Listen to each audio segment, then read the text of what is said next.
자, 물리 파트 하나만 더 합시다. 공식은 다 지나갔고요. 이제 조금 더 쉬운 부분이에요. 여기에 내용 중에 여러분들이 해야 되는 내용은 그렇게 엄청나게 많이 있지는 않습니다. 되게 유치한 내용이거든요.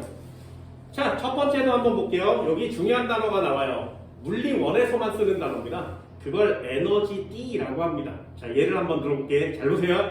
이것도 예를 간단히 들면 되게 쉽거든요. 여기 원자핵이 있었어. 만약에 원자가 딱 하나라면 이렇게 전자껍질이 존재하겠죠.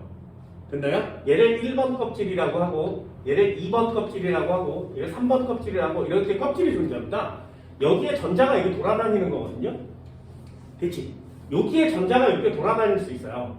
전자 껍질에 전자가 존재하니까. 하나 있을 때는 딱 이렇게 그려요. 그런데 원자가 두 개가 되면 어떻게 돼? 여기에 원자핵이 또 하나가 있겠지. 그러면 1번 껍질, 2번 껍질, 3번 껍질이 또 있을 거 아니야? 그런데 원자가 되게 가까이 모체처럼 따닥따닥 붙어 있으면 이 전자 껍질이 이렇게 겹쳐요. 이 전자 껍질이 이렇게 겹쳐. 그러면 여기 있던 전자가 껍데기가 이건 줄 알고 이렇게 가다가 이쪽 껍데기로 이렇게 넘어올 수 있지. 그리고 여기 있던 전자도 껍데기가 이거 아니야? 그러면서 이렇게 넘어갈 수 있죠. 그러면 안 돼요. 자기가 갖고 있던 전자를 자기 스스로 가질 수 있어야 돼요.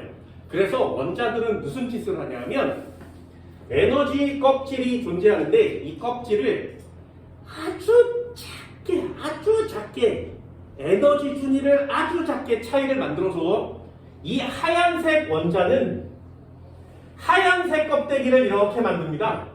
그럼 노란색 원자는 어떻게 만드는 거냐면 요거보다 아주 작거나 크게 겹치지 않게 살짝 떼서 여기다가 에너지 준위를 만드는 거예요. 이렇게.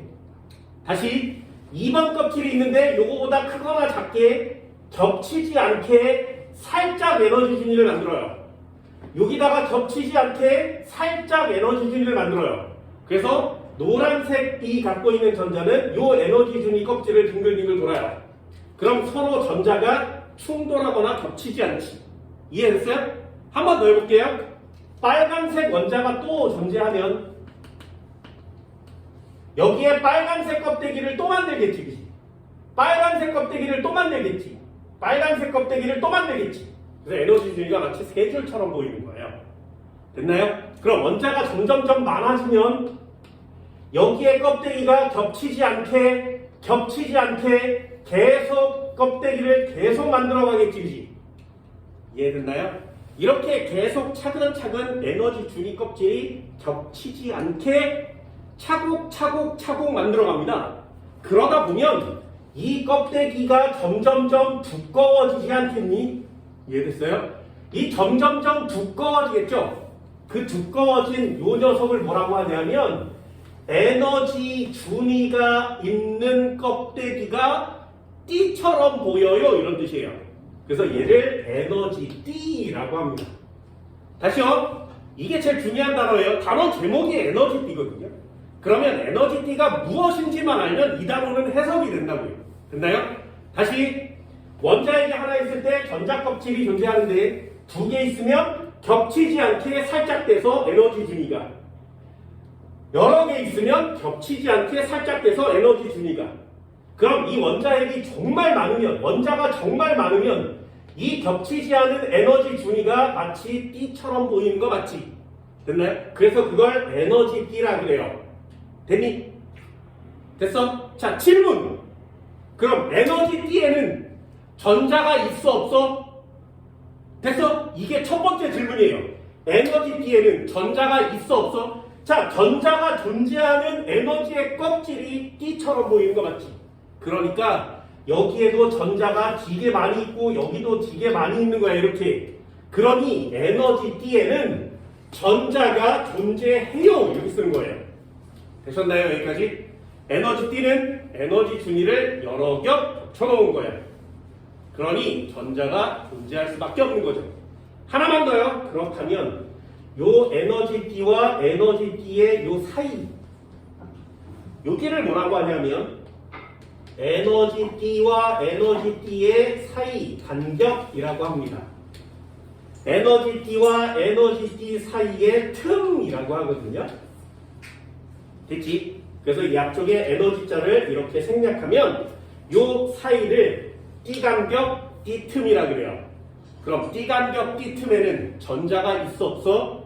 없어요. 됐나요? 여기는 전자가 없어요. 여기까지 이해됐어요? 할 수 있겠어요? 다시 에너지 D가 뭐라고? 에너지 준위가 겹치지 않게 살짝 띄어서 여러 겹이 있다 보면 우리 눈에 D처럼 보이는데 그걸 에너지 D라고 합니다. 에너지 D에는 전자 껍질을 그린 거니까 당연히 전자가 존재하겠죠. 됐어? D 틈, D 간격 여기는 전자가 존재하는 껍질 사이 부분이죠. 그러니 전자가 존재할 수 없어요. 여기까지 됐나요?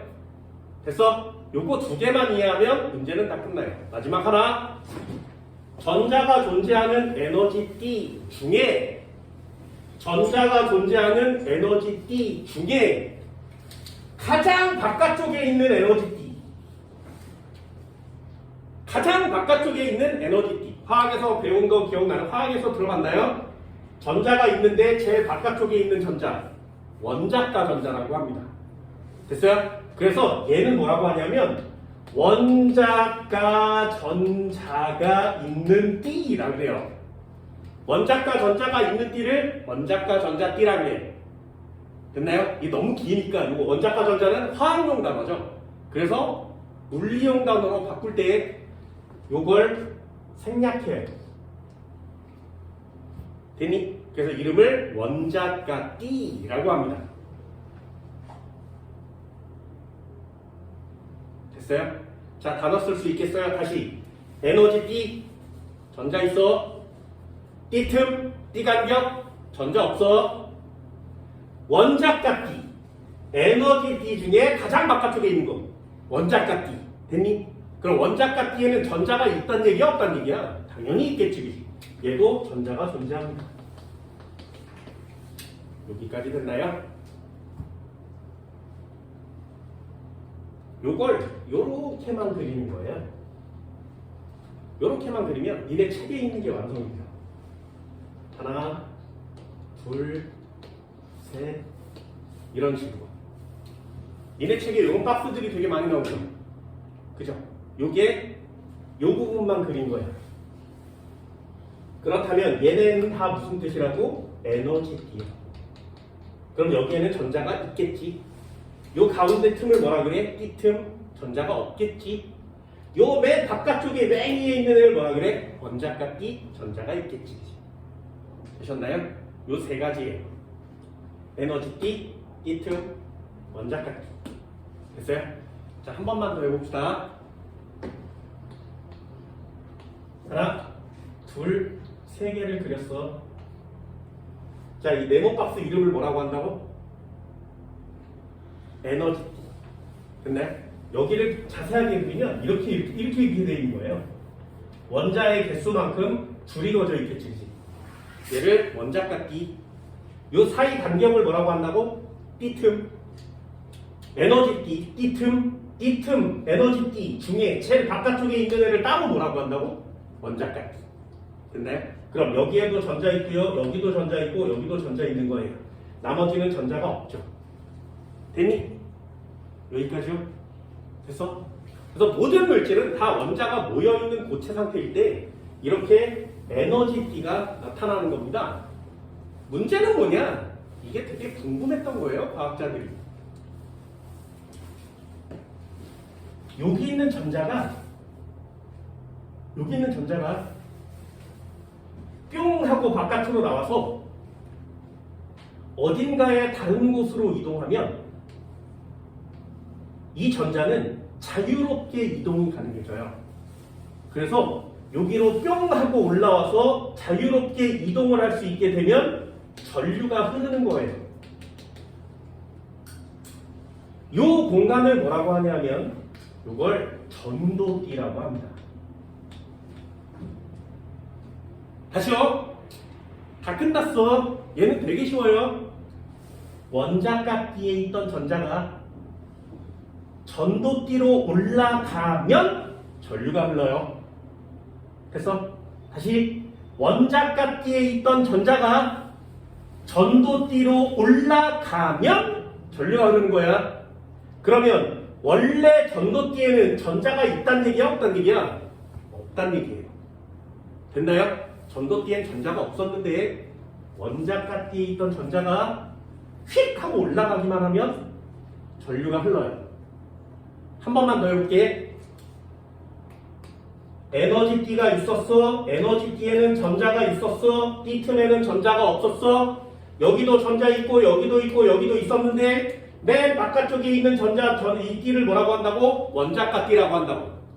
그럼 이 원자값띠에 있던 전자가 전도띠로 이동하기만 하면 전류가 흐른다고 그랬어요. 그런데 얘는 전도띠가 여기 있는 거야.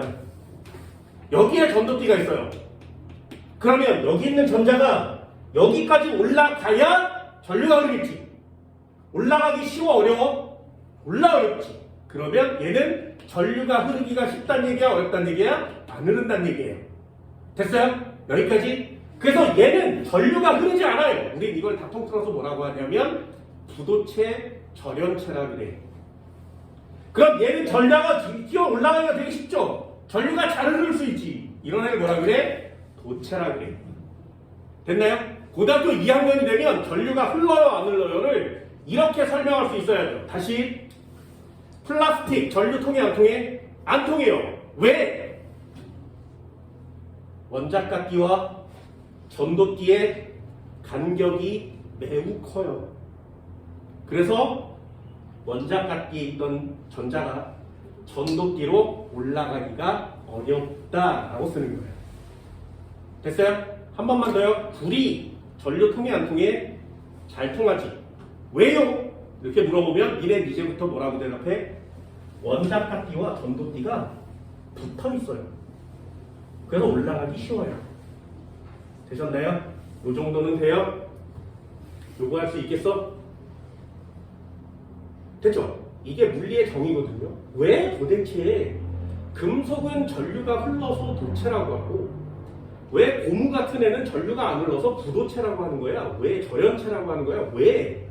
그게 되게 궁금했었던 사람이 있었겠죠? 왜 전류가 흐르고 쟤는 안 흐르지? 그걸 정의한 거예요. 아, 원자값기의 전자가 전도띠로 올라가기 쉬우면 전류가 통해요.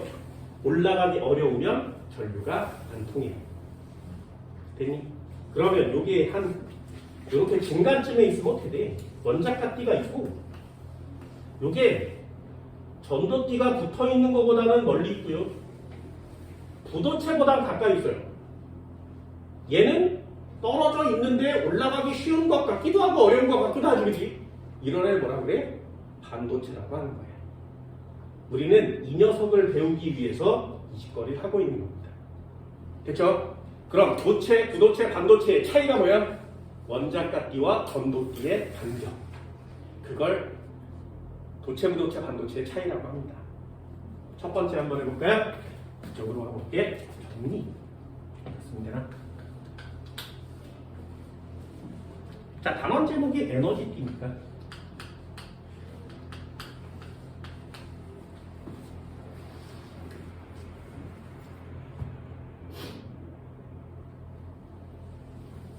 이 에너지띠를 다른 말로 뭐라고 하냐면 허용된띠라고 합니다. 전자가 존재하는 걸 허용할 수 있어요. 이런 뜻이에요. 되게 어려운 단어죠. 일본 사람들이 만들어서 단어가 되게 어렵습니다. 자, 에너지띠 한번 볼까요?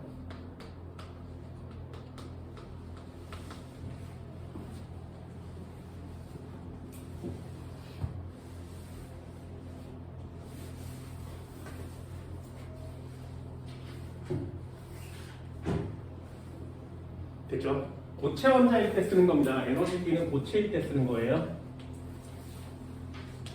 고체란 얘기는 원자가 되게 많다는 얘기지. 이렇게 되면 에너지 준위를 갖고 있는 전자 껍질이 에너지 준위가 겹치지 않게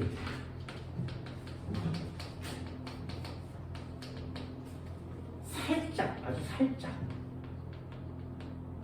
변합니다. 이렇게 겹치지 않게 살짝 변해서 서로 다른 선 모양으로 그려지는 거예요. 원자가 많아지면 저 선의 개수가 많아지겠지. 그러면 선의 개수가 많아지면 조금 두꺼워 보인다는 거죠. 그걸 에너지 D라고 하는 거예요. 됐니? 간단하게 한번 그려볼까요? 밑바닥에 원자핵들이 있었어. 원자핵이 있었어. 만약에 원자가 하나라면 D는 하나, 둘, 셋 이런 식으로 그려가겠죠. 됐지? 원자가 두 개라면 하나, 둘, 하나, 둘, 하나, 둘 이런 식으로 그려가겠죠. 됐어요? 원자가 업개가 되면 여기다 줄을 업개를 그리는 거지. 이해됐니? 이 줄이 원자의 개수에 따라서 증가합니다. 이렇게 됐어요? 줄의 개수는 원자의 개수만큼 증가해요. 그럼 선이 교차할 수 있어? 아니요. 서로 이어질 수 있니? 아니요. 겹칠 수 있어? 아니요. 따로따로 한 칸씩 조금씩은 떨어져 있는 거죠. 그걸 우리가 옆에서 쳐다보면 어떻게 보인다고? 이렇게 생긴 띠처럼 보인다. 이렇게 생긴 띠처럼 보인다. 됐어요? 그러니 이렇게 생긴 애들을 이렇게 모으면 우린 이거 이름을 뭐라 그래? 에너지띠라고 합니다. 다른 말로 허용된 띠라고 해요. 어때? 어렵지 않지? 됐나요? 중요한 건 뭐라고? 에너지띠니까 반드시 전자가 존재한다.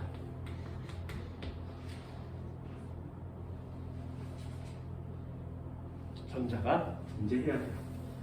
하나만 더요. 그럼 여기 사이, 여기랑 여기를 뭐라고 한다고? 띠 간격 또는 띠 틈. 됐어요? 띠 간격과 띠 틈에는 전자가 존재하면 안 되죠.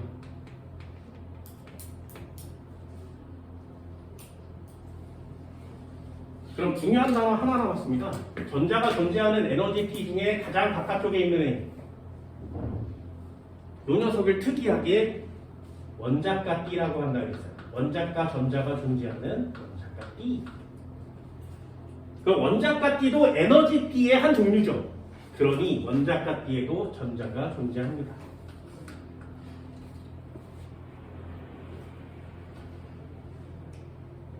되셨어요? 자, 고등학교 2학년에 에너지띠에서는 전자가 있는지 없는지가 가장 중요합니다.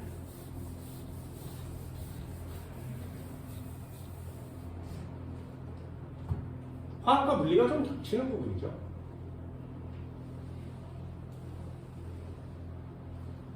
써볼까요? 두 번째. 하나는 도체, 하나는 단도체, 하나는 절연체. 절연체를 부도체라고도 합니다.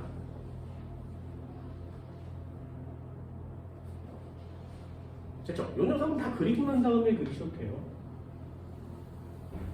네, 이렇게 간단하게 그려볼 거야. 자, 에너지 T가 존재한다 그랬죠?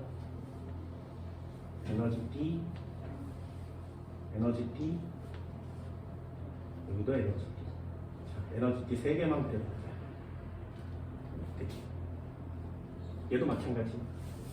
반도체니까 에너지 T, 에너지 T, 또 에너지 T. 되니? 절연체도 마찬가지. 똑같이 그리시면 돼요. 에너지 T. 에너지 T에는 차이점이 거의 없습니다. 물론 원자마다 다 다르지만 문제상에선 차이가 없어요. 그럼 다른 색깔로 한번 표시해볼까요? 이 맨 바깥쪽에 있는 애를 뭐라고 한다고? 원자가 T. 이 맨 바깥쪽에 있는 애를 다른 말로 원자가 띠. 얘는 원자가 띠. 그래서 아예 여기다가 전자를 그려놓는 것도 괜찮아요. 여기도 전자 있고요. 여기도 전자 있어요. 여기도 전자 있고 전자 있죠. 전자가 다 존재한단 말이죠. 다른 데는 전자가 존재하지 않습니다. 재미? 자, 문제는 얘야. 이 원자가 띠 위에 전도띠라는 띠가 존재해요. 얘에다 그려보면 여기에다 전도띠를 그리는 거예요. 이 띠 이름을 전도띠라고 합니다. 얘는 전자 없어요. 재미? 언제 전자가 오른다고? 전류가 오른다고? 원자가 띠의 전자가 전도띠로 올라가면 전류가 흘러요. 근데 그러니 얘는 붙어 있으니까 이 녀석이 올라가서 전류가 흐르는 거지. 올라가기 쉽죠? 그러니 전류가 잘 흐르는 거. 그럼 절연체의 경우는 어떻게 된다고? 전도띠가 원자가 띠보다 훨씬 높이 있습니다. 여기에 전도띠가 있어요. 전자가 지금 없는 상태죠. 그럼 여기에 있는 전자가 올라가기가 매우 어려운 거 맞지? 그래서 안 올라가. 전류가 흐르지 않습니다. 그럼 반도체는 어디 있는 거야? 중간쯤에 있어요. 이만큼.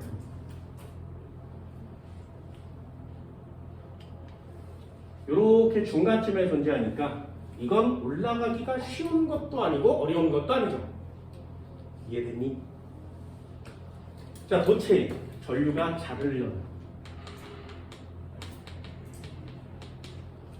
얘는 전류가 흐르지 않습니다. 그럼 얘는 전류가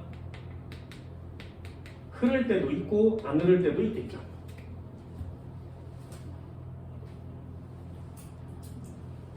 됐어요? 자, 차이가 뭐라고? 도체, 반도체, 절연체의 차이. 이 두 가지 단어 쓸 수 있어요? 원자가 띠와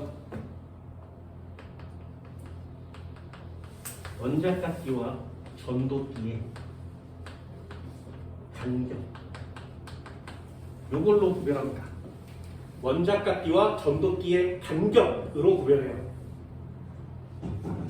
얘는 절연체의 경우에는 원자가 띠와 전도띠의 간격이 매우 큰 거 맞지? 됐어요? 간격이 매우 넓다, 크다 이렇게 쓰게 되는 겁니다.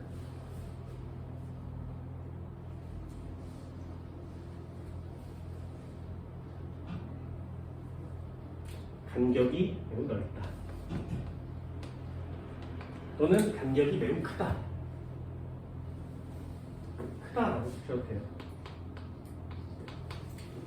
됐죠? 그럼 전도띠와 원자가띠 사이의 간격이 좁으면, 전도띠와 원자가띠 사이의 간격이 작으면 도체야 반도체야? 여기까지 됐나요? 도체는 원자가띠와 전도띠의 간격이 없어요라고 표시합니다. 다시요. 원자가띠와 전도띠의 간격이 좁아요, 작아요, 안 돼요? 없어요라고 쓰셔야 돼요. 그럼 좁아요, 작아요는 누구 거야? 반도체 거야. 좁다 또는 작다 이렇게 표시하는 겁니다. 원자가띠와 전도띠의 간격이 없어요. 무슨 말? 원자가띠와 전도띠가 붙어 있어요.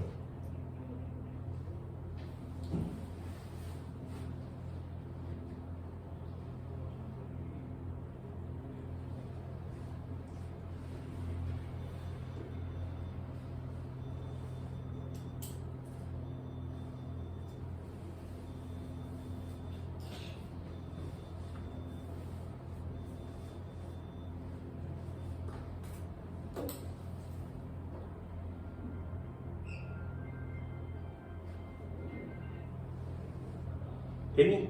자, 한 번만 더 해볼까요? 여기 어려운 어디입니다. 자, 원자가띠엔 전자가 채워져 있죠. 올라가서 전도띠로 이동하면 자유전자처럼 이동해서 전류가 흐른다 그랬어요. 얘는 올라가기 쉽다, 올라가기 어렵다, 올라가기 졸라 어렵다. 여기까지 됐지. 그래서 도체, 반도체, 절연체. 여기까지 구별됐죠? 자, 한 번만 더 해볼게요. 잘 봐. 원자값기에 전자가 누가 제일 많을까요? 누가 가장 적을까요? 이렇게 물어보는 거예요. 됐나요? 다시요. 이걸 외우는 애들도 있어요. 잘 봐.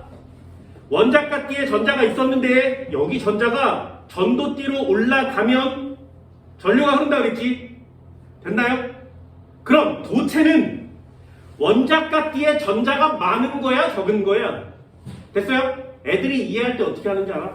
전자가 졸라 많으니까 쉽게 올라갈 수 있지 않아? 이렇게 얘기해요. 안 돼요. 전자는 원자핵을 뚫고 올라가야 돼요. 전자들 사이를 뚫고 전도띠로 올라가야 돼.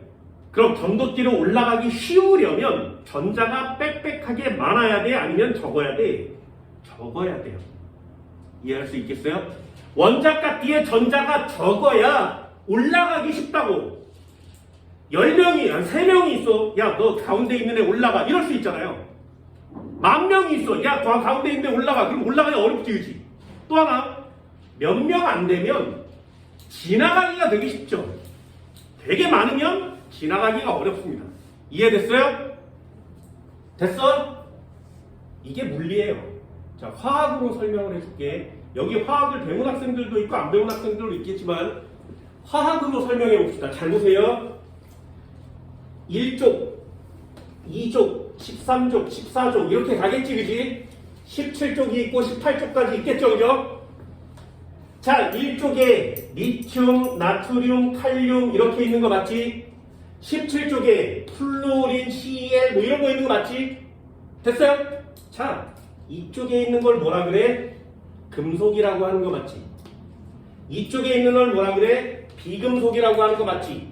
금속과 비금속의 차이가 뭐야? 전류가 잘 흐르면 금속이라고 합니다. 전류가 잘 흐르지 않으면 비금속이라고 그래요. 여기까지 됐어요? 그럼 얘는 도체일 확률이 높지? 얘는 절연체일 확률이 높지? 당연하지. 여기에 14족에 딱 있는 애가 반도체예요. 여기까지 됐나요? 할 수 있겠어? 자, 그럼 한번 해볼게요. 1족, 원자과 전자가 몇 개야? 하나니까 1족이지. 17족, 원자과 전자가 몇 개야? 7개니까 17족이지. 여기까지 됐니? 자, 그럼 잘 봐. 도체의 전류가 흐르는 도체는 금속인데 그 녀석의 원자과 전자는 하나씩밖에 없지. 이거 하나씩밖에 없다고요.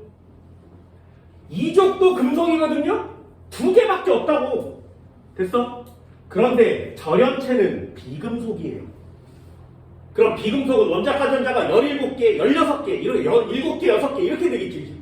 어때요? 절연체의 원자과 전자가 훨씬 많은 거 맞죠? 이해된다요? 어때? 화학과 물리를 동시에 배우면 화학과 물리가 동시에 나타나는 것을 훨씬 더 이해하기 쉽습니다.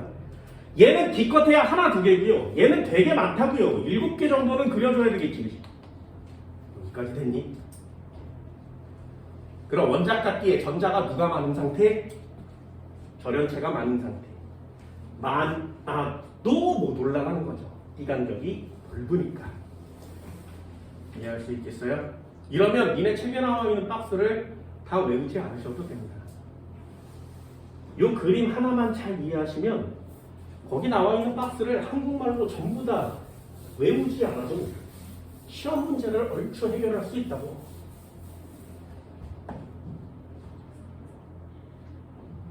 됐어요? 이 정도 할 수 있나요? 얘는 몇 개 없죠. 4개 정도 그리고요. 얘는 7개 정도 그려서 완전 많아요를 표시하면 되시죠.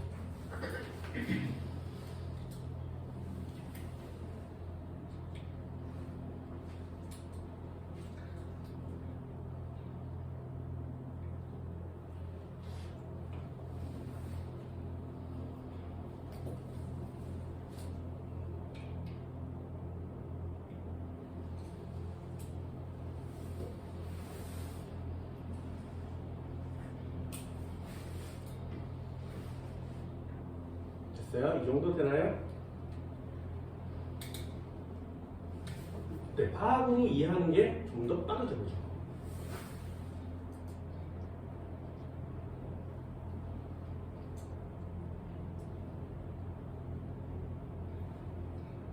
이제 단어 쓸 수 있겠어? 금속, 왜 전류가 흐른다고? 원자과 띠의 전자는 많지 않고요. 전도띠가 붙어있기 때문에 쉽게 올라갈 수 있어요. 그렇지. 절연체는 왜 전류가 안 흐른다고?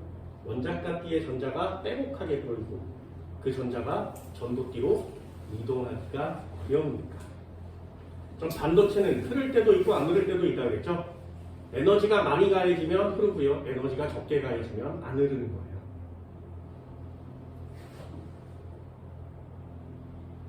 됐니? 이 정도 돼요?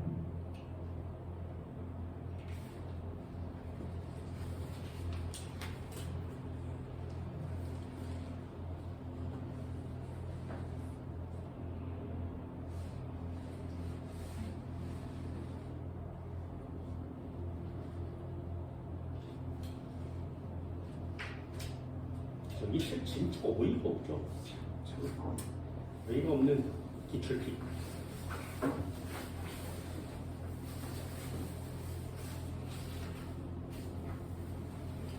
얘 책도 흑백으로 하고 시험 문제도 흑백이기 때문에 흑백을 잘 구별합니다. 112페이지 한번 펼쳐볼까요? 112페이지를 펼치면 395번 있어요. 보여? 395번을 보면 이 셋 중에 골라야 돼. 셋 중에 어떤 거니? 그러면 원자과띠와 전도띠는 색깔이 다른 걸로 표시되어 있습니다. 보여요? 에너지띠와 전도띠는 색깔이 달라요. 이거밖에 구별하는 방법이 없어요. 시험 문제 모든 것들이 다 흑백이기 때문에 색깔이 달라요로 구별하셔야 돼요. 그러면 A는 원자과띠가 되고요. B는 전도띠가 되는 거예요. 색깔이 다르지? 이해됐어? 전도띠가 위에 또 있어요. 전도띠는 되게 많습니다. 그래서 전도띠가 위에 또 있을 수 있어요. 원자과띠, 전도띠. 그 위에 또 전도띠. 색깔이 다른 것 중에 밑에 있는 애가 원자과띠. 보이니? 그럼 얘는 원자과띠와 전도띠가 붙어 있는 거죠. 됐어요? 그러면 얘는 도체. 396번도 한번 볼까요? 가는 3개가 있고 나는 2개밖에 없어요. 그렇다면 색깔이 다른 애가 있는 애가 붙어 있는 거 맞지? 가가 도체. 나는 절연체 아니면 반도체예요. 문제에 써주고 있지. 하나는 반도체이다. 보여? 이렇게 구별하는 거예요. 색깔이 다른 애가 붙어 있으면 도체, 떨어져 있으면 반도체나 절연체. 됐니? 397번도 한번 볼까요? 가는 떨어져 있는 거 맞죠? 나는 붙어 있지, 그지? 그럼 가는 반도체나 절연체, 나는 붙어 있으니까 도체. 됐어요? 그거밖에 구별하는 방법이 없습니다. 398번이요. 하나 떨어져 있고 또 하나 떨어져 있대요. 보여요? 얘는 붙어 있지 않지, 색깔 다른 애가. 그러니까 도체는 X예요. 규소는 반도체 정도가 될 거고 다이아몬드는 부도체 정도가 되는 거지. 이해됐니? 색깔 다른 애가 붙어 있으면 도체, 색깔 다른 애가 떨어져 있으면 반도체나 절연체. 399번도 똑같아요. A 떨어져 있죠? B도 떨어져 있지? C 붙어 있죠? C가 도체, B가 반도체, A가 부도체, 절연체. 구별되나요? 이렇게 구별할 수밖에 없어요. 색깔이 다른 걸로 구별합니다. 400번도 똑같아요. 가는 떨어져 있고요. 나 붙어 있죠. 붙어 있으면 도체, 떨어져 있으면 절연체, 반도체. 됐니? 그것만 고르면 되는 거거든요.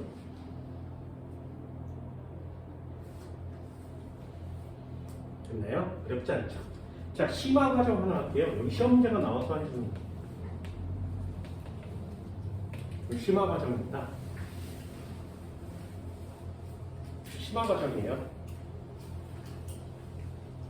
자, 첫 번째가 뭐냐면 오음의 법칙이에요. 어처구니 없는 부인은 아니라죠.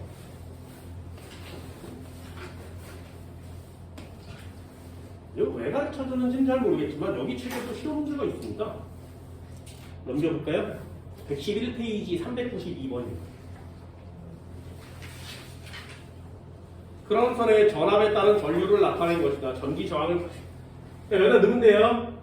전압은 전류에다가 저항을 곱한 값과 같죠. 12V 3A, 저항은 4옴. 그게 시험 문제예요. 이런 게 실려있는 책이 기출필입니다. 난이도 별로 없죠. 자, 두 번째 내용입니다. 여기서 나오는 저항 R, 요거는 하나 해주세요. 물리원에서 굉장히 중요한 공식이거든요. 여기다가 요렇게 써요. 요렇게 써요. 요렇게 써요. 읽을 때는 로우라고 있습니다.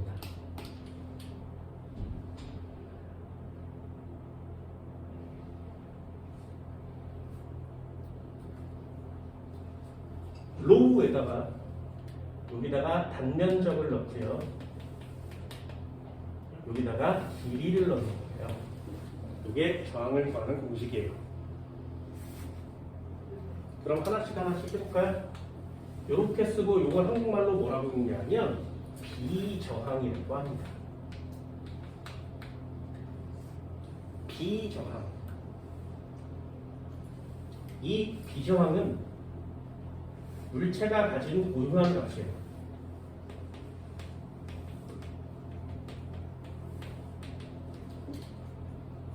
그럼 비저항이 크면 저항값이 커지죠.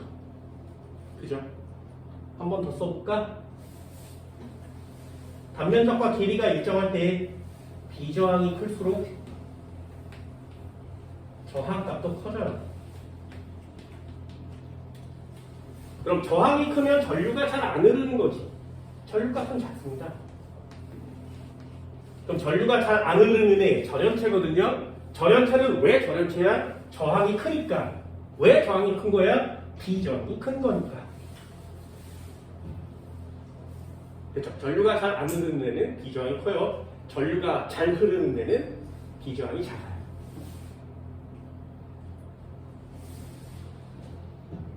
얘네 중학교 때 배워요. 전기의 직렬 연결, 병렬 연결. 들어는 봤니? 직렬 연결, 병렬 연결. 자, 한번 해볼까요? 이렇게 해서 저항을 이렇게 해서 연결을 하면 이걸 직렬 연결이라고 해요. 그지? 여기에 2ohm이 흐르고 여기에 4ohm이 걸리면 전체 저항은 얼마야? 전체 저항은 6ohm이라고 쓰는 거거든요. 이유가 뭐야? 이 한번 보세요. 여기다 저항을 이렇게 달았어. 여기다 저항을 이렇게 달았어. 직렬로 저항을 연결하면 여기도 있고 여기도 있죠. 얘 달고 얘도 달았지. 마치 길이가 길어진 것 같죠. 길이가 길어지니까 저항값이 커지는 거예요. 그래서 직렬 연결을 걸면 길이가 늘어나는 효과가 나타나기 때문에 저항값은 그냥 더하는 거예요. 여기까지 됐어요? 한 번만 더요. 그럼 병렬 연결은 뭐라 그래? 이렇게 해서 여기다가 2ohm을 달고 여기다가 2ohm을 달면 이걸 병렬 연결이라고 합니다. 병렬 연결 달을까요? 여기다 2ohm 걸고 여기다가 2ohm을 걸면 저항값은 얼마야? 전체 저항은 1ohm이 됩니다. 저항값이 감소하죠. 왜요? 여기에다 저항을 하나 걸었을 때보다 여기에다 저항을 또 하나를 걸었을 때 얘를 걸고 이렇게 걸면 병렬이 되지. 그럼 길이의 변화는 없어 보이지만 단면적이 커지죠. 그래서 단면적이 커지는 효과가 나타나는 거예요. 됐나요?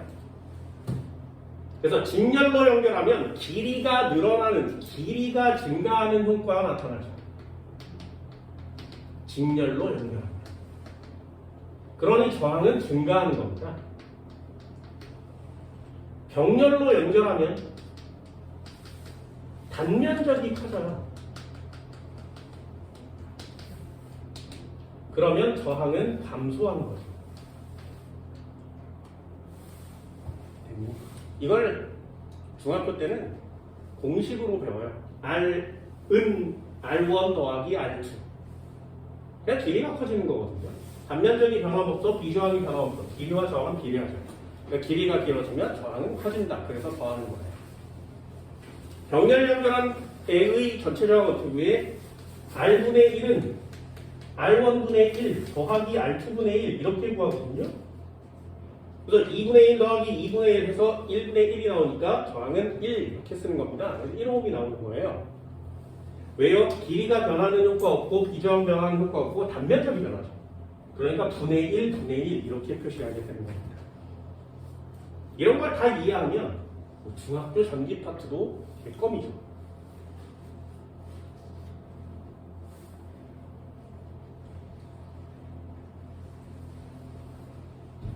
하나 안 알려드렸습니다. 여기 문제가 나오거든요. 그냥 풀어버릴게요. 394번.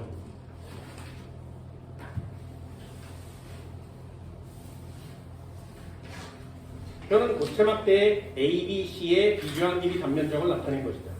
전기 전도도를 쓰시오. 전체 전기 저항을 풀이 과정과 함께 부등으로 쓰시오. 이렇게 나오기 때문에 한 번쯤은 적어보는 거예요. 비저항이라는 단어도 한 번쯤은 들어가야 되잖아요. 자, 한번 해볼까? A라는 애가 있었는데 얘는 어떻게 표시한다고? 로우 A. 길이는 L, 단면적은 X. 됐지? 그럼 B는요? 거기 대입하면 되거든요. 비저항은 2 로우 값이고요. 길이는 L, 단면적은 4L. 4S. C는요? 3 로우에 2L, 2S. 되니?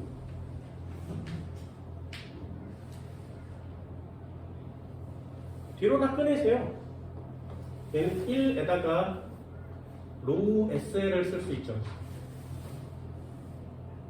얘는 어떻게 꺼내? 얘랑 꺼내요. 2분의 1에다가 로우 SL을 꺼낼 수 있지. 얘로 꺼내세요. 얘랑 약분을 치면 3에다가 로우 SL을 꺼낼 수 있죠. 그죠? 저항의 B는 몇 대면? 1대 2분의 1대 3 이렇게 쓰는 거예요.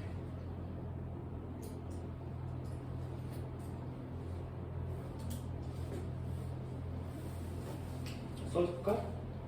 저항의 B는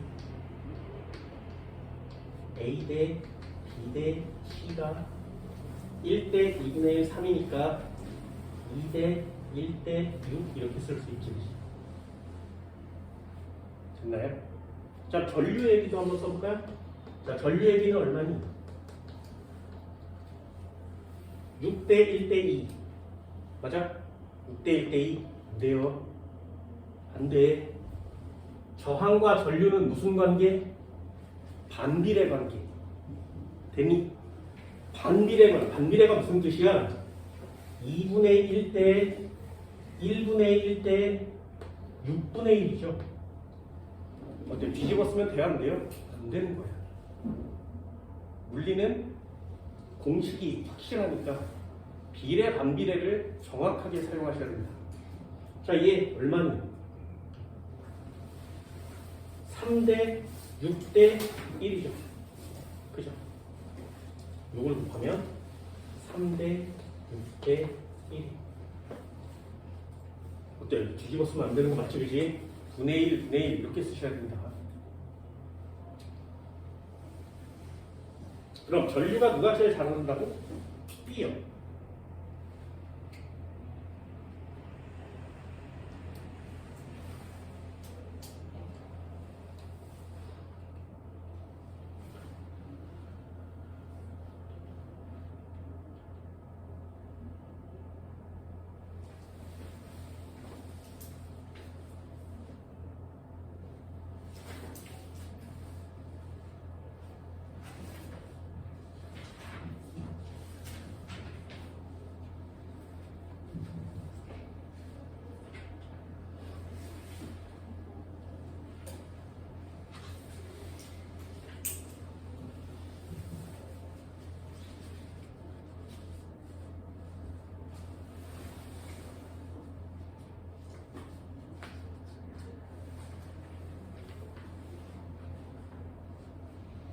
저항은 누가 제일 크다고? C요. 그렇지.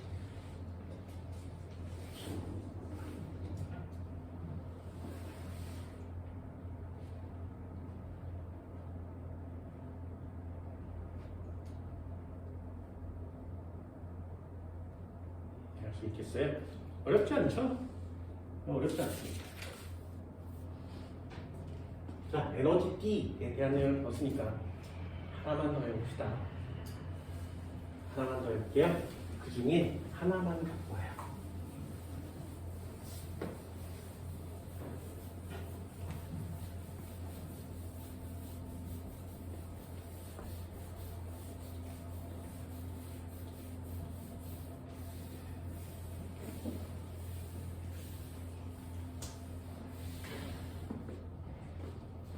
그 중에 하나만. 얘를 반도체라고 합니다. 여기 펼치세요. 시험 문제는 반도체에서 출제되기 시작합니다. 자, 3번. 뭐? 반도체. 도체와 절연체의 중간형 반도체.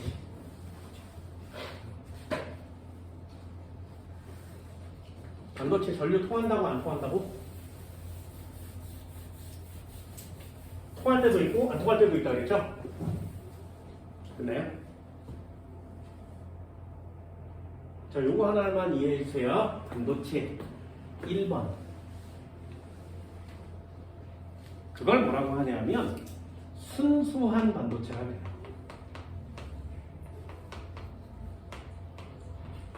순수 반도체. 다른 말로 고유 반도체라고 합니다.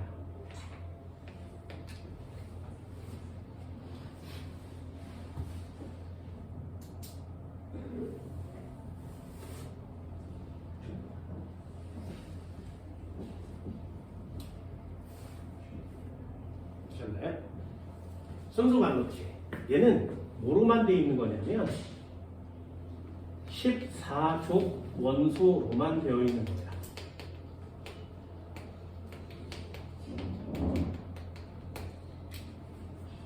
14족 원소 중에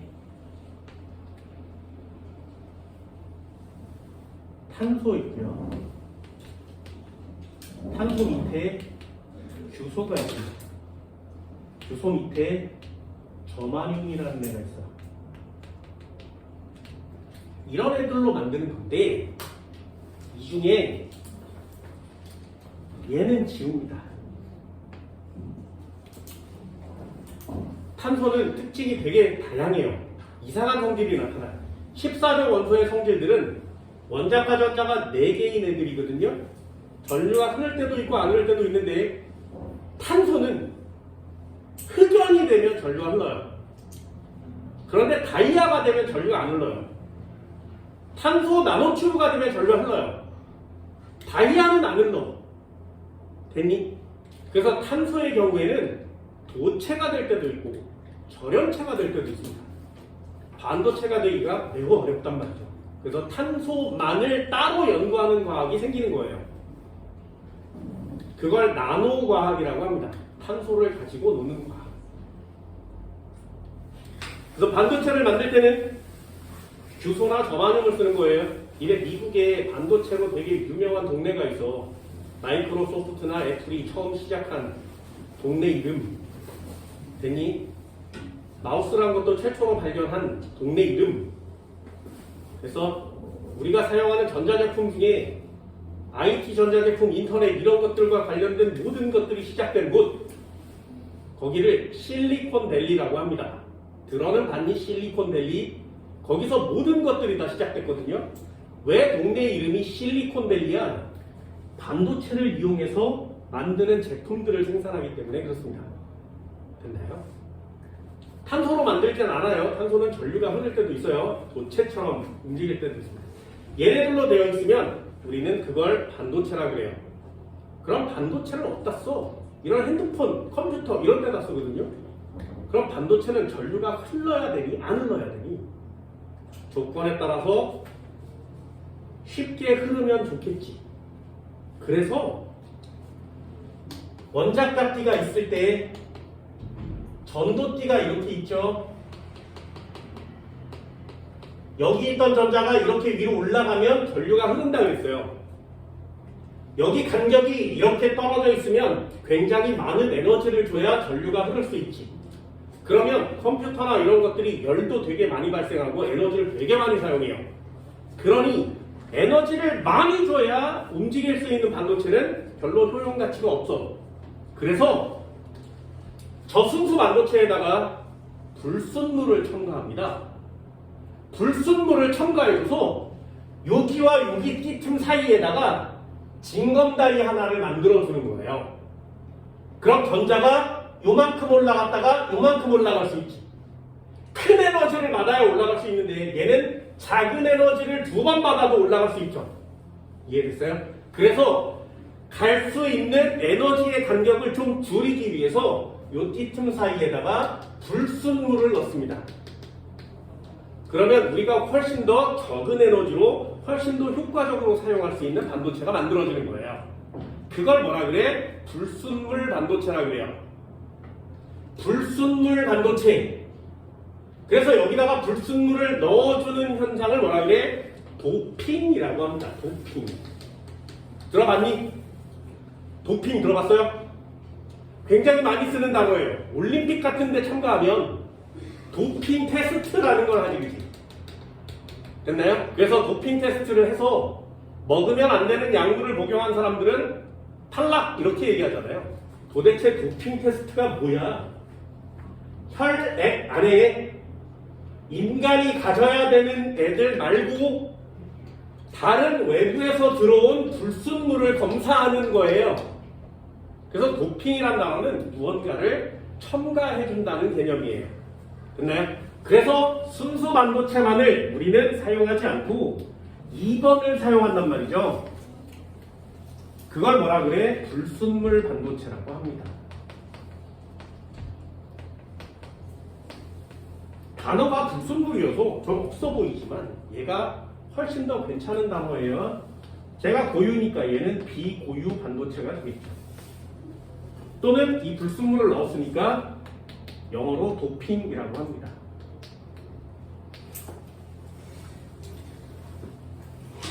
넣어줄 때 원소를 다르게 넣어주는 거예요. 화학을 좀 배웠으면 훨씬 더 좀 쉽게 할 수 있는데.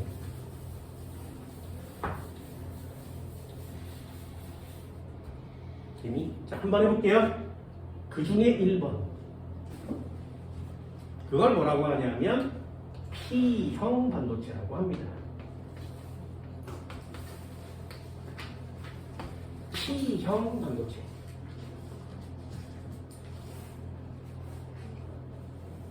또 하나의 이름은 N형 반도체.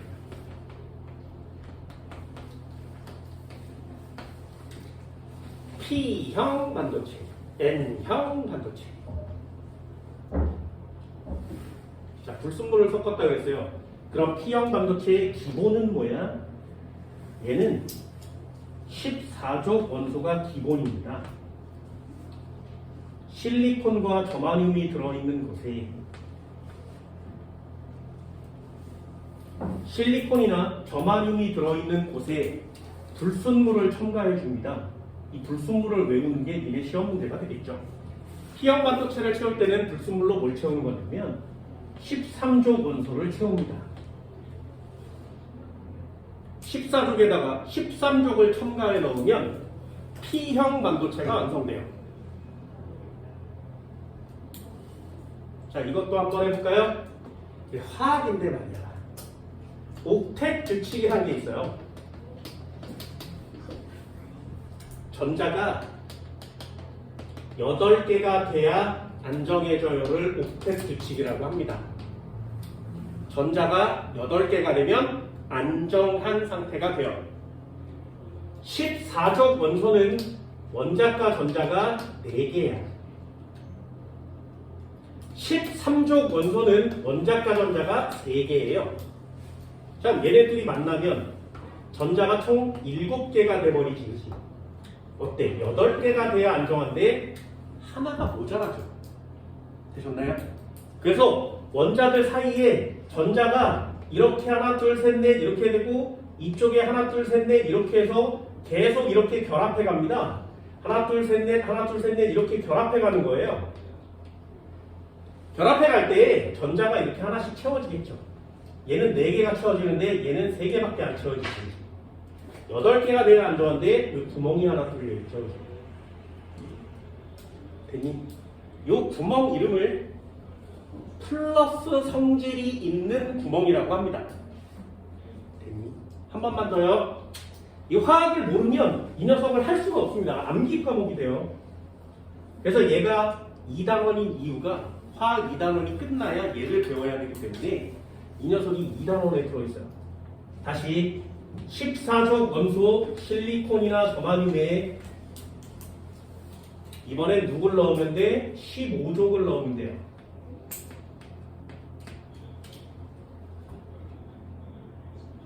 그럼 여기다가 15족을 넣으면 어떻게 되겠니? 그럼 원자과 전자가 5개가 되거든요. 그럼 대개 5개니까 얘가 9개가 되버리죠. 어때요? 8개가 되면 안 좋아하는데 9개가 됐지. 하나가 남죠. 되셨나요? 그래서 이거 한국말로 써줄게. P형 반도체는 4개에 3개를 섞은 거니까 전자가 총 7개가 돼요. 그래서 여기다 뭐라고 쓰는 거냐면 자유전자가 1개 부족합니다. 8개를 만들어야 되는데 하나 모자란 거 맞지? 그럼 이쪽은 8개를 만들어야 되는데 9개가 된 거 맞죠? 자유전자가 1개 남아요.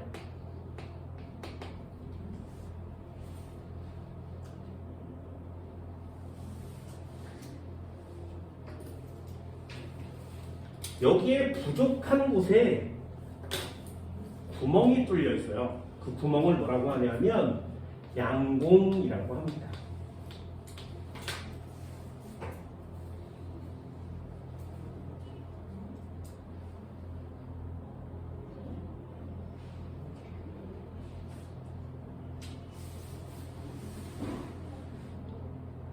여기는 자유전자 하나가 남죠. 이 하나 남는 자유전자가 자유롭게 이동할 수 있어요.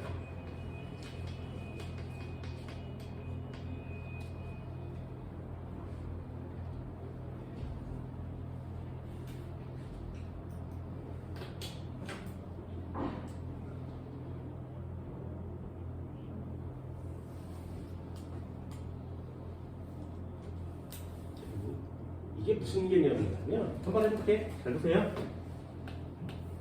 자, 요거만 이해하시면 좋은데 계속하고 있죠. 원자과 띠가 있었어. 여기 전도띠가 있었어.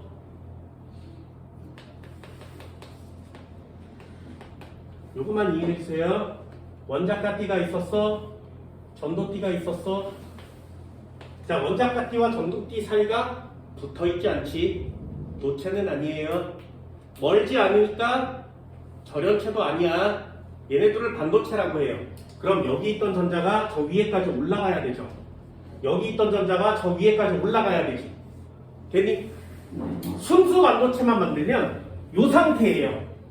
그런데 여기에다가 불순물을 첨가해주면 저 띠틈에 무언가가 생기게 되는데 13족을 쳐넣잖아? 그러면 여기에 뭐가 생기냐면 구멍이 생깁니다. 이렇게 구멍이 생겨요. 저걸 양공이라고 해요. 그러면 여기에 구멍이 뻥 뚫려 있으니까 여기 있던 전자가 이 구멍으로 이동하려면 요만큼의 에너지만 주면 되죠. 그러니까 원래 처음보다 적은 에너지를 줘도 움직일 수 있는 거예요. 그럼 여기에 전자가 딱 채워지면 걔한테 또 에너지를 요만큼만 주면 올라갈 수 있지, 그치? 다리를 이렇게 만들어 놓는 거예요. 그래서 양공을 불순물로 만들려면 13족을 넣어야 한다. 됐니? 한 번만 더 해볼게요. 그렇다면 15족을 넣는 이유는 뭐야? 아예 여기에다가 전자를 넣어주는 거예요. 이렇게 전자를 넣어주면 여기에 서 있던 전자가 이만큼 올라가려면 이렇게 큰 에너지를 줘야 되는 거 맞지? 그거보다 적은 에너지를 주면 여기 있는 전자 올라가 버리는 겁니다. 됐어요? 전자가 하나 남으니까 걔가 올라가 버리는 거예요. 적은 에너지로도 전자를 올릴 수가 있지. 됐니? 올리고 나면 빠꾸가 뚫어지겠죠? 전자 올라갔으니까. 여기 양공이 생기거든요. 여기 있는 전자가 또 올라갈 수 있죠. 이런 식으로 전자를 계속 올릴 수 있는 거예요. 가운데에다가 불순물을 첨가해서. 그러니 불순물 반도체는 순수 반도체보다 훨씬 더 전류가 잘 흐르게 되는 겁니다. 이해되셨나요? 자, 종류를 알아가야 된다고 했어요. 13조. 얘네 13조 원소 외우고 있니? 원자번호 20번까지는 외워요? 13조 원소 누구야?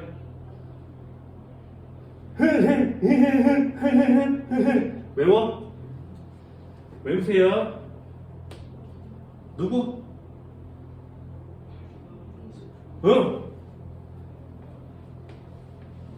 누구? 알루미늄 밑에 누구야? 못 외우죠. 21번이거든요. 우리는 20번까지밖에 못 외워요. 뭐라고? 스칸즈. 몰라도 돼. 됐나요? 자, 15종 누구야? 인 있죠, 그죠? 인 밑에 누구니? 몰라요. 15번인데 그 밑에 누군지 몰라. 우리는 왜 20번까지밖에 못 외우니까. 됐니? 그 다음 써볼까? 들어봤어요? AS? 들어봤니? AS? 얘를 뭐라고 하냐면 비소라고 해요. 들어봤어? 비소? 안 들어봤어? 조선시대에 유명한 장면 있잖아요. 사약을 받아라. 거기다 쓰는 애예요. 먹으면 죽습니다. 반도체 먹으면 죽어요. 얘는 좀 살아나갈 만하지. 알루미늄 먹어도 그냥 뭐 중독밖에 안 걸리니까 먹으면 죽겠죠. 됐어요? 두 개를 구별할 건데 그냥 간단하게 구별해 주세요. 다시 N형 반도체와 P형 반도체를 만들어야 전류를 좀 더 수월하게 흐르게 할 수 있습니다. 그러려면 불순물을 넣어야 하는데 불순물로 13족을 넣어주면 P형 반도체라 그래요. 그러면 전자가 하나 모자란 거 맞지? 그지? N형 반도체를 만들 때는 15족을 넣습니다. 그럼 전자가 하나 남는 거 맞지? 그 부족한 애와 남는 애 때문에 전류가 원래 순수 반도체보다 좀 더 잘 흐르게 되는 거예요. 되셨나요? 이 정도를 만들 수 있어야 반도체를 쓰는 건데 이 N형 반도체와 P형 반도체가 얼마나 큰지 아니? 얼마나 큰지 알아? 얘를 붙이면 다이오드, 3개를 붙이면 트랜지스터라고 해요. P형 반도체 하나와 N형 반도체 하나와 P형 반도체를 하나 붙이면 PNP 트랜지스터를 만들 수 있습니다. 들어는 봤니? 트랜지스터? 들어갔어요? 얘를 1조 개 정도를 모아. 됐어? 요렇게 생긴 PNP라고 이렇게 P형 반도체, N형 반도체, P형 반도체를 붙인 걸 1조 개를 쌓아요. 그리고 거기마다 각각 도선을 연결해. 그리고 여기다가 회로를 구성해. 그럼 또 하나에다 연결하고 회로를 구성해. 또 하나를 연결하고 회로를 구성해. 그럼 이 회로가 총 몇 개 있어야 돼? 1조 개 있어야 되지. 됐니? 그러면 컴퓨터라는 애가 명령을 내려. 야, 6억 8,763만 8,921번째에 전류를 흐르게 해. 그러면 나머지는 안 흐르고 요거만 전류가 흘러요. 됐어? 그럼 이 컴퓨터가 야, 네가 갖고 있는 트랜지스터 중에 1번, 4번, 16번, 584번, 16만 8,492번 이렇게 해서 명령을 동시에 내려주면 걔만 전류가 흘러요. 그걸 매초 0.00 몇 초마다 계속 바꿔줘야 돼. 그래야 전류가 흘러요. 그러면 그걸로 연산장치를 만드는 거야. 그걸 우리는 IC라고 하고요. 직접 회로라고 하는 거예요. 그걸 니네들은 아주 흔한 단어로 CPU요 이렇게 얘기해요. 지금 니네가 갖고 있는 과학기술이 얼마나 대단한 건지 알겠니? 얘를 이만큼을 요만한 곳에다가 막 집어넣는 거야. 니네 본 적 있어? 동해물과 백두산이 애국가 나올 때 이렇게 생긴 원판에 액체를 확 떨어뜨리면 휙 하고 돌아가는 반도체를 생산하는 공장이 나와요. 삼성에서 만드는 거거든요. 거기에 반도체를 생산해다가 요만한 데에다가 이 반도체 만든 걸 막 집어넣습니다. 이걸 고밀도 직접 회로라고 합니다. 저게 몇 개가 있느냐에 따라서 핸드폰이나 컴퓨터의 성능이 달라지는 거예요. 그럼 이거 누가 만들어? 인간이 눈에도 안 보이는 걸 이렇게 붙여서. 그럼 P형 반도체는 누가 만들어? 인간이 눈에도 안 보이는 사이즈로 이렇게 붙여서 야 P 하나, N 하나, P 하나 이렇게 붙여서 야 언제 만들어? 1조개를. 이걸 하나 끼워 넣으면 핸드폰 하나가 되는 거거든요. 그럼 2개를 만들려면 이걸 또 1~2개를 또 넣어야 되지. 장난해? 반도체는요, 그냥 우리가 배우는 이따위 반도체에서 멈추지 않아요. 이 반도체를 어떻게 활용하느냐에 따라서 세상이 바뀌는 거예요. 옛날에는 트랜지스터 처음 나왔을 때는 주먹만 했어요. 트랜지스터가 하나가. 그래서 이 주먹만한 트랜지스터를 벽에다가 낑겨 전구만 하거든요. 이만하거든요. 이걸 하나씩 하나씩 다 낑겨요. 그리고 각자 회로를 전부 다 연결해서 이렇게 연결해서 하나의 엄청나게 커다란 장치를 만들어냈지. 얼마나 걸? 이 방만한 걸. 그게 인류가 만들어낸 최초의 컴퓨터예요. 들어는 봤니? 애리야? 인류가 만들어낸 최초의 컴퓨터가 이 트랜지스터가 이만한 걸 벽에다 이렇게 붙여놓고 만든 거야. 그럼 트랜지스터 몇 개 벽에다 박을 수 있어? 몇 개 못 박지지. 그죠? 그래서 얘는 연산 능력이 매우 떨어져요. 니네 핸드폰 키면 계산기가 나오지. 앱으로 계산기가 되게 간단하게 요만하게 나오잖아요. 그거보다도 훨씬 느려요. 그럼 핸드폰으로 계산기만 해? 아니죠. 지금 미친 짓거리를 하고 있는 거 맞지? 그게 트랜지스터예요. 우리가 갖고 있는 것들은 우리가 배우는 것들보다 훨씬 엄청난 것들을 가지고 있다는 거죠. 그러니까 물리학이 그 기본을 배우는 거예요. 근데 이 반도체라는 게 어디에 쓰이는지도 잘 모르면 우리는 그걸 정리할 수가 없습니다. 지구상에서 나온 반도체는 딱 2가지예요.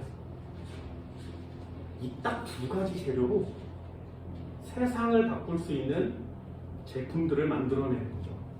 그게 물리학입니다. 얘네도 한번 해볼까? 이런 내용도 한번 해볼까요? 유리판을 준비해. 이 유리판은 편광판이에요. 이렇게 뚫려 있어요. 그리고 그 밑에다가 또 다른 유리판을 준비해. 걔는 이렇게 생겼어. 그래서 이 유리판과 이 유리판은 뚫려 있는 모양이 서로 수직이에요. 그리고 이 사이에다가 물질을 집어넣어. 요것도 역시 편광판입니다. 요 사이에 집어넣는 애 이름이 액정입니다. 들어는 봤니? 액정. 됐어요? 그리고 여기에다가 전극을 이렇게 달아. 그리고 여기서 빛을 쏴주면 빛이 요 면을 통과할 때 요렇게 생긴 빛만 통과해요. 그러다가 여기를 통과할 때 이렇게 생긴 빛이 이렇게 내려오는데 얘가 이렇게 생겼으면 맞아서 걸리겠죠. 통과를 못해요. 그래서 어떨 때는 통과를 못하고 어떨 때는 통과를 하게 합니다. 그 통과를 하게 할 때 이 가운데 액정의 배열을 바꿔요. 액정이 배열을 바꿔서 빛이 이렇게 통과하잖아? 그럼 액정이 빛을 이렇게 빈 그릇으로 돌려줘요. 이렇게 돌려주면 통과할 수 있죠. 액정이 돌려주지 않으면 통과를 못해요. 액정이 돌려주면 통과할 수 있어요. 그래서 여기다가 전극을 줘서 야 액정아 빛을 통과시켜줘. 그러면 통과해요. 액정아 빛을 차단해줘. 그러면 액정이 막 바뀌어서 빛을 차단해줘요. 그럼 여기서 통과한 빛이 우리 눈에 보이겠지. 됐나요? 여기다가 빨간색, 노란색, 빨간색, 파란색, 초록색 없으니까 초록색 필터를 달아. 그래서 여기서 통과한 빛이 휘어서 빨간색을 지나오면 눈에 빨간색으로 보이는 거예요. 여기를 지나온 빛이 휘어서 파란색을 통과하면 눈에 파랗게 보이는 거예요. 그래서 여기다가 또 이렇게 전을 두어서 이 빛을 빨갛게, 파랗게, 초록게, 휘게 만들어주는 장치도 있어야 돼요. 장난 아니게 복잡한 장치 맞지? 됐어? 자, 이거요. 요 세팅이거든요. 그래서 요만큼을 전극 연결하고 액정 넣고 유리판 사이에다 필터까지 끼우면 요렇게 된 세팅 하나를 우리는 뭐라고 얘기하냐면 화소라고 합니다. 다시요. 들어는 봤니 화소? 요게 1화소면 요게 하나 있다는 뜻이에요. 요게 2화소면 요렇게 생긴 애가 2개 있다는 뜻이야. 니네 핸드폰 1000만 화소 이렇게 되니? 1000만 화소가 되면 요 시스템이 1000만 개 있다는 뜻이에요. 보여요? 니네 눈에 보이는 거 요거 하나 있어요. 요거 눈에 보입니다. 오늘 집에 가거든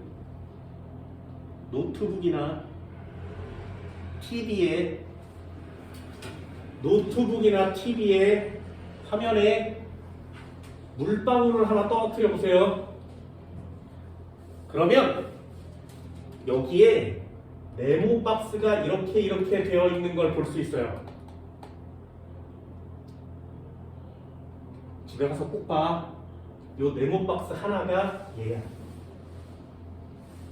니네 핸드폰에 물방울을 떨어뜨렸는데 이렇게 네모 박스로 보이면 그거 하나가 얘야. 그러니까 핸드폰이 1000만 화소라면 핸드폰 액정 화면 안에 이렇게 생긴 애가 1000만 개 박혀 있는 거예요. 그럼 여기에 있는 애도 마찬가지. 액정화 배열에 통과시키고 통과 못 시키죠. 얘를 통과시키지 못하면 검정색으로 보이는 거예요. 이걸 되게 단순하게 예전부터 만들었겠지. 니네 볼 수 있습니다. 그죠? 여기 글씨가 까만색으로 보이지? 그럼 거기에 있는 액정은 지금 빛을 차단하고 있는 상태인 거예요. 여기는 투명하게 보이지? 여기는 빛을 차단하고 있지 않은 상태예요. 이 버튼을 누르면 팔자가 구자로 바뀌거든요. 버튼을 누르면 다시 팔자가 되지. 버튼을 누르면 다시 칠자가 되지. 이걸 어떻게 조정하는 거야? 이렇게 생긴 애를 만드는 거야, 액정을. 이게 가장 간단한 액정이거든요.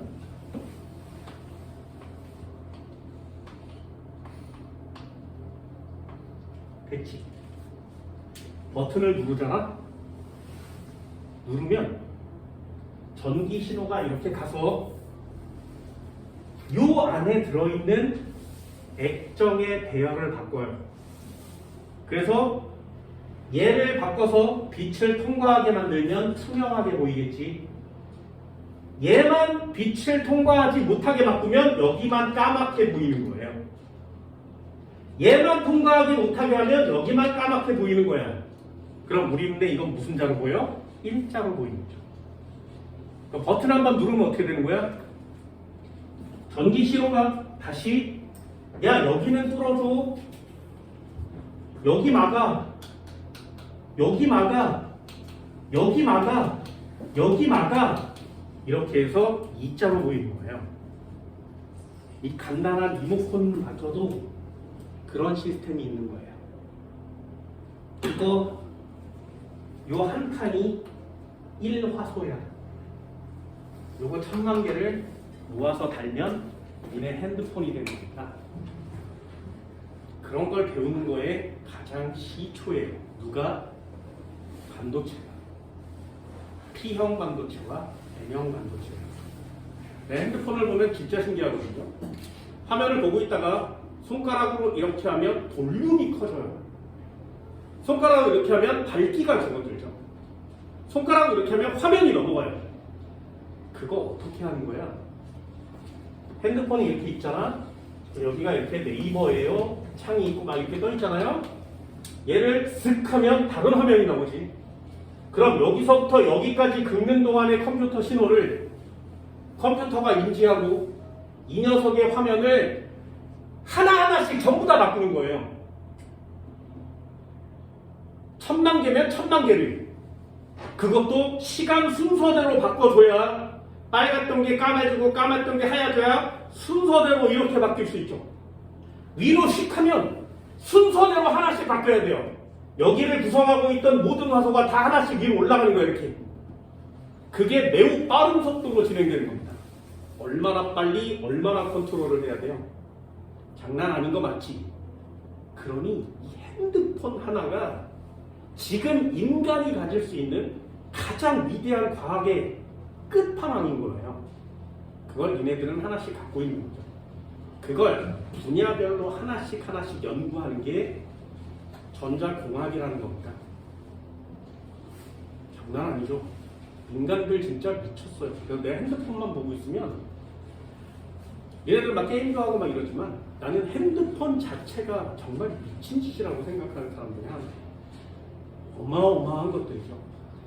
이런 거 만들어내는 겁니다. 얘네들이 나중에 공대를 가서 전자공, 기계공, 전기공 이런 데를 가게 되면 그 중에 하나를 원리로 만들겠죠. 반도체 우리나라 최고거든요.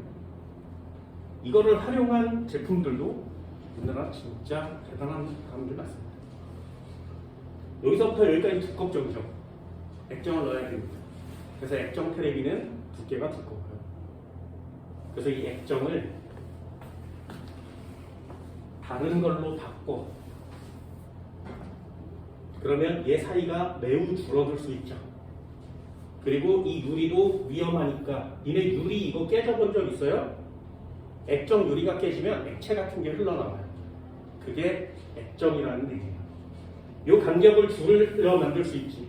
그리고 이 필터까지도 줄이면 이 간격을 굉장히 줄일 수 있죠. 그리고 여기서 빛을 쏴줘야 되거든요. 그래서 간격이 두꺼워야 돼요. 근데 그게 점점점 얇아지고 있지. 우리 집 테레비요. 우리 집 테레비 자랑 중이야. 우리 집 테레비는 옆에서 보면 4mm. 테레비 두께가 4mm예요. 그렇게 얇은 TV를 만들어가고 있는 거죠. 더 얇게 만들 수는 없어. 그걸 하고 있습니다. 그게 니네들이 조금 더 자라서 대학교 가면 할 짓이고요. 대학교 졸업할 때 제품으로 나올 거예요. 벽에다 바르는 TV. 네. 지금처럼 벽걸이로 붙이는 TV가 아니고 밑에서 위로 올라왔다 내려왔다 하는 게 아니라 아예 벽면에다 발라버리면 테레비가 되는 이런 시대에 여러분들은 살고 있는 겁니다. 그 중에 가장 기본이에요. 아무것도 안 배워요. 예전에 트랜지스터 배웠거든요? 지금 안 배워요. 액정 배웠거든요? 안 배워요. 다 없어졌어. 옛날 거가 됐어. 이런 것들도 전부 다. 그 중에 유일하게 딱 하나가 남은 게 있는데 걔가 다이오드예요. 다이오드. 들어봤니? 요거. 다이오드입니다. 요거 만드는 원리가 물리에서 아직까지 남아 있습니다. 굉장히 중요하겠죠. 왜 뭘로 돼 있는지 궁금하지도 않지, 그죠? 여기 누르면 작동이 되거든요. 여기서 뭐가 나가니까 작동되는 거 아니에요? 뭐가 나가는데 빛이 나가요. 그럼 빛은 어떻게 만들어져? 그게 물리예요. 과학적 원리를 배우는데 거기서 끝이면 안 되고 그걸 어떻게 활용하는지를 배우는 게 물리학이라는 겁니다. 그러니 기본기를 정확하게 잘 배우셔야 되겠죠. 됐니? 잘 외우세요. 불순 반도체 두 가지. 이 기본기를 가지고 다이오드와 트랜지스터 이런 것들을 만들어내게 되는 겁니다. 됐니? 복습 좀 부탁합니다. 오늘 수업 여기까지예요. 고생했습니다.